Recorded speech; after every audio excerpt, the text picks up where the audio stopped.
Welcome to No Reset Marathon. My name is Nico Hart and I'll be your host for the next few runs. We are raising money for Le Petits. Links to donate can be found below the stream or by typing !donate in the chat. And I am delighted to introduce you to our first runner, which is Twilightsoul1 running Doom64 2020. Take it away.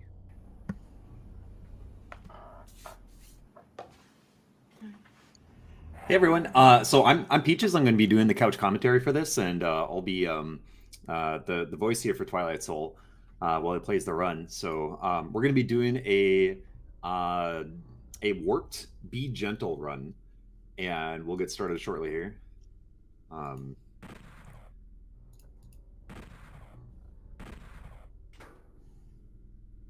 Okay, so as soon as we hit Be Gentle on the difficulty, that's when the timer starts. So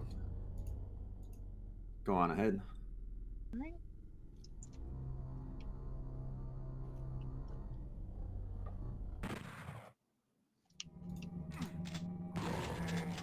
All right, we're getting started. Cool. Okay, so this is Doom64. This game came out in March of '97, so coming up basically 25 years ago. Wow, that flies. And this is originally released on the Nintendo 64, and it's really similar to Doom in a lot of ways, but also it's got a lot of cool, unique stuff about it. I think when it first came out, maybe I don't know, it got kind of discredited for maybe just being like a port or whatever, but no, like all the levels are totally unique, and the art style is really unique too, which is I think pretty notable for I guess when this came out. And so there's a couple of interesting differences between this and kind of the classic PC Dooms. One of them is that the N64, they had a lot less kind of memory to work with kind of like the size of the game itself, right? So a lot of the maps are like a lot more compact, and you're going to see a lot more sort of like winding hallways, a lot more like dense like infrastructure, right? But even though the level design is different, there's still a lot of tricks that exist in PC Doom and this version. So right there, that was a key bump. So Twilight grabbed the key. Instead of doing the puzzle, which is you're supposed to hit a button and it kicks off like a puzzle. So instead, Twilight grabbed the key and then started the puzzle anyways, because it started a macro that like the key will like jump around and then you like solve a puzzle based on like where the key ends up. But if you start the puzzle, then it'll basically like take precedence over all of our macros that are trying to run. So while the key is bouncing around, there's a hallway that he ran through where you're supposed to get squished by things coming out of the ceiling, but because the key was bouncing around, it like doesn't allow it to squish you, right? So it lets you run through a hallway really quickly and without getting squished. So just kind of like a lot going on to like really sort of speed up this second level here, Terraformer. And there's actually another bump as well coming up, where the yellow key is like sitting on this ledge, and if you have a really precise angle, you can sort of like rub off of the pillar and go and grab it. And like first try, really nice bump by the way. Those are really like deceptively tough on the remake. On the original N64, you could use a glitch that allows you to run like super duper fast, but you can't do that in this version. So it requires a lot more precision in order to actually to get the key on the first try like that. So well done. And now here in level 3, this is where you get the super shotgun, and this is going to be like the main weapon for a pretty good amount of the enemies that we fight. It just like pumps out really good damage per shot. And there's some enemies that if you were to use just a regular shotgun, they might die in one shot, but they might not. It's actually, there's like damage rolls for each shot that you take. So the super shotgun, even though it's like a little bit less efficient because you have to wait longer between shots, it pretty much guarantees that you're going to kill most lesser enemies in a single hit. So that's why it gets used for most enemies. So even though it's like overkill for Lost Souls, it's still worth using. So there's some like triggers in this game that will require you to like kill all the enemies first in order to progress, but also there's some enemies that are just like in your way. So for the most part, if you can safely run around an enemy, Twilight is going to be doing so. So if Twilight's like killing an enemy, it's either because you have to kill it in order to progress, or just because it's like so in the way that it's like worth getting them out of your way. So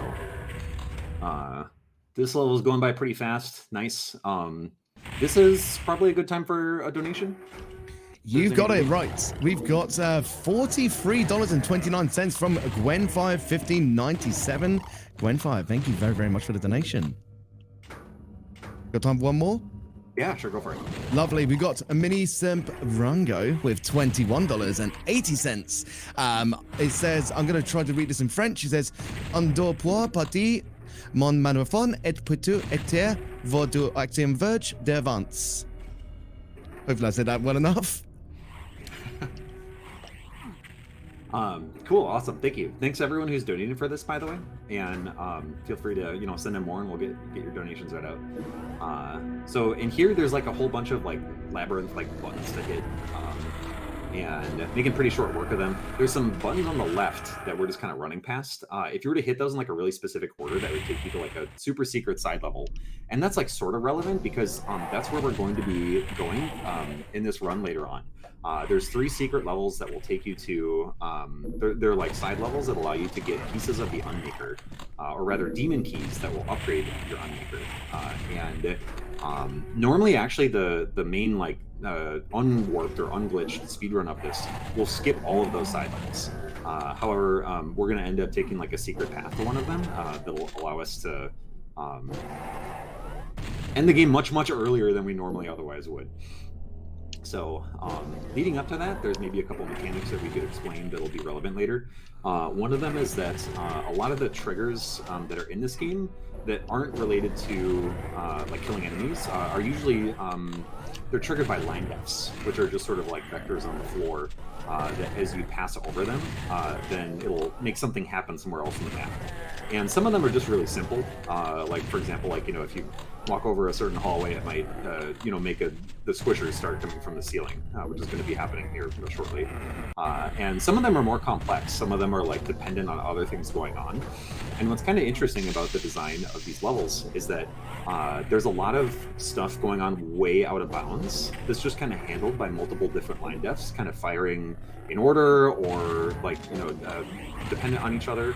And they're just sort of like hanging out of bounds, like way out in the distance. And normally you never interact with them, but just for like a heads up for what's coming up, like we're gonna find a way to kind of manipulate some of the stuff going on out of bounds. So this as this level is coming to a close, I think if there's anything else, any other donations to read, this is probably a good time. You've absolutely got it. We've got a good few donations. We've got Ben Show Sly with $20. Another French comment that says, "Je suis gros comme 4 wagons, donc 5x4. Thank you, Ben Show Sly, for the $20 and $27.18 from Titchler Pitch saying, "Have fun," smiley face.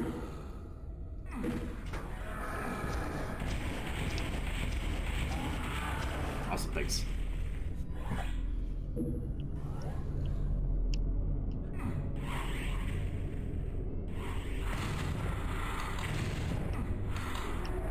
Okay, so coming up here is a pretty cool sequence break.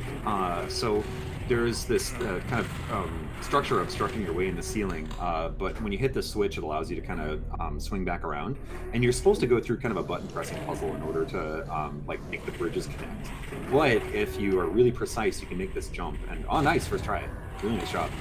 And again, those jumps are a lot tougher to do on this re-release version, just because you're not allowed to run quite as fast as you could on the OG N64.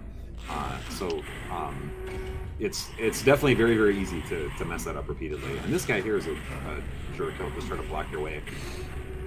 And there was actually a recent patch that made Barons of Hell actually hit harder. When the game first came out, there was like a bug formula that was used that made the Barons of Hell do a lot less damage with their melee attacks, and it was recently patched to be in line with the original values. So that room actually becomes like a little bit more dangerous due to how much damage you can take when those guys punch you in the face.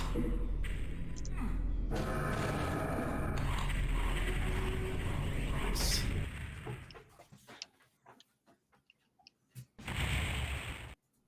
Okay, so coming up is Research Lab. This level has a pretty cool series of tricks right at the start here. So it's technically possible, but really, really tough to skip the line def on the floor that causes those lost souls to spawn. And you don't actually really need to kill them technically, but like when they spawn, they're going to get in your way. Nice jump, by the way. Okay, so that jump is really, really, really, really tough to make on the re-release. And what's kind of an interesting call out is that Twilight actually uses the super shotgun to like get a little bit of backwards momentum and backwards velocity that makes it just a tiny bit more likely that you're going to make that jump. And it's like a really precise lineup with a really precise timing, and that was really great to do that first try. So nice job. And something kind of interesting too about Twilight, just sort of like a like a runner specific thing, which I had no idea.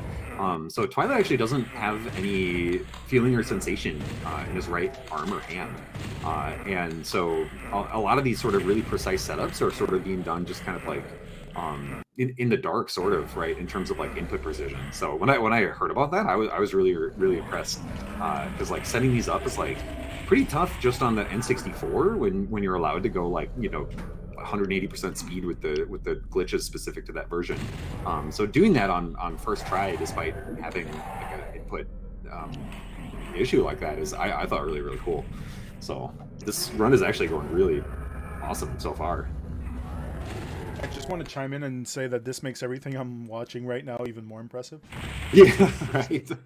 Because I know how when someone tries to explain a tech to me or try to explain this, at the end of the day, no matter how much you try to explain timing for I don't know, let's say Iceless and Mega Man X, it always comes down to you'll get a feel for it, right?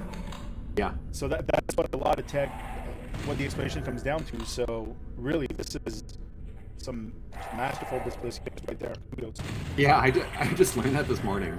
So I'd been watching Twilightsoul actually do like practice this run for like months, and just also he's been working on like idle times and stuff like that recently, and like I had no idea this whole time. Okay, so also there's another unique thing that Twilightsoul does here, which is a lineup here for this red key bump. Nice first try. Jeez, you're like nailing all of these. Okay, so yeah, so like I said before, like you need like a certain level of precision to like actually get these key bumps, because you have to run with a certain speed into the face of like the platform that the key is resting on, right? And you need to have a really precise lineup, just because like the vector at which you approach it has to be much more like precisely lined up if you're not allowed to like get as much speed. So this room is pretty chaotic. You only have to kill the barracks. So there's going to be a couple imps that are left alive, just trying to go as fast as possible.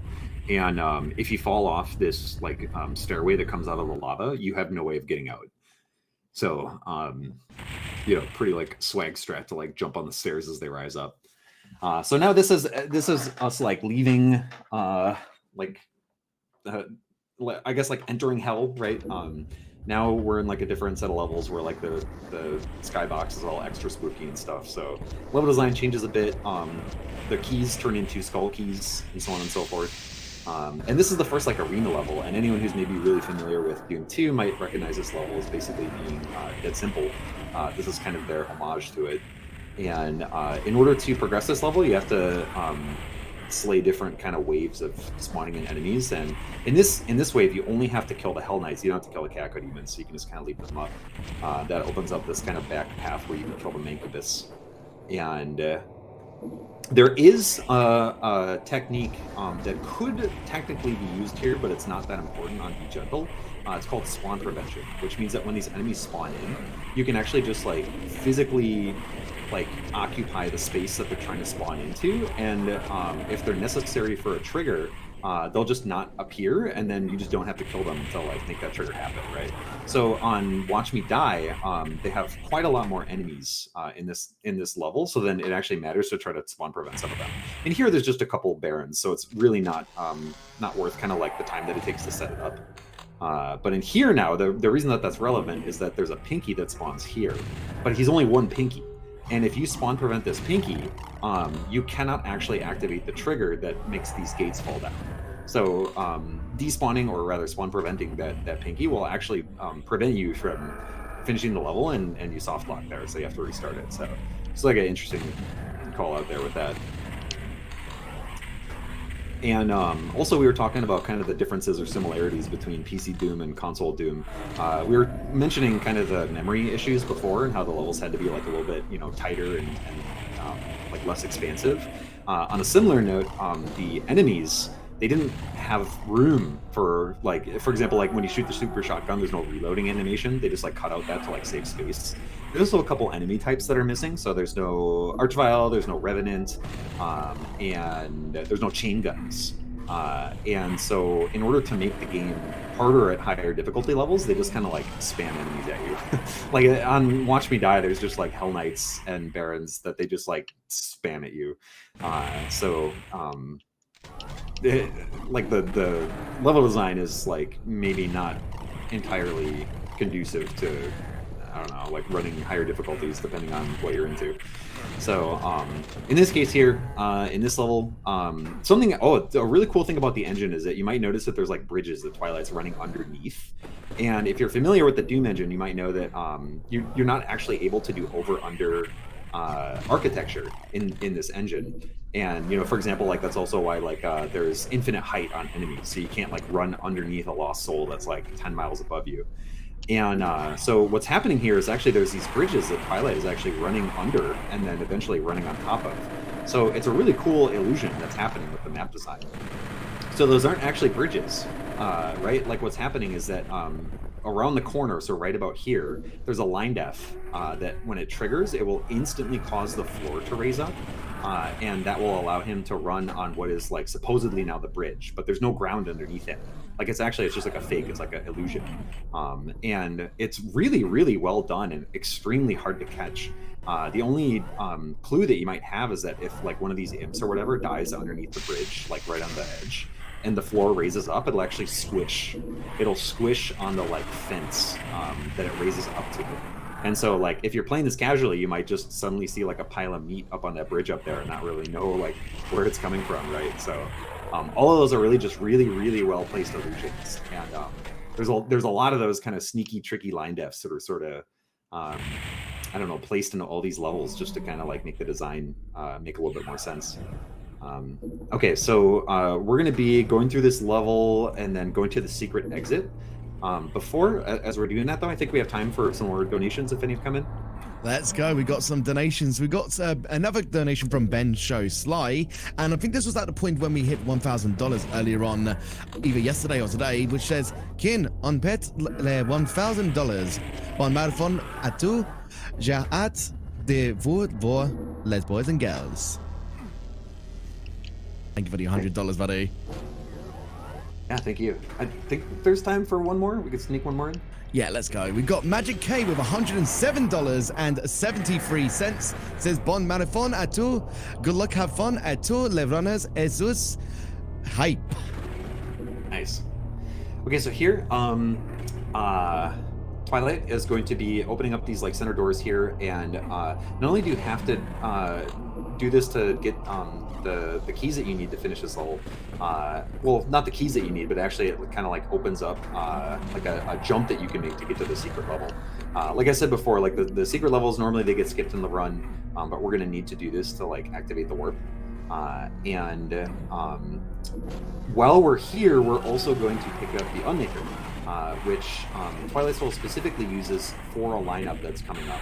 So the lineup is really, really precise, and what you can do is you can actually use kind of like visual cues on the model itself to line up really, really, really specific tricks. So that's going to be coming in handy here.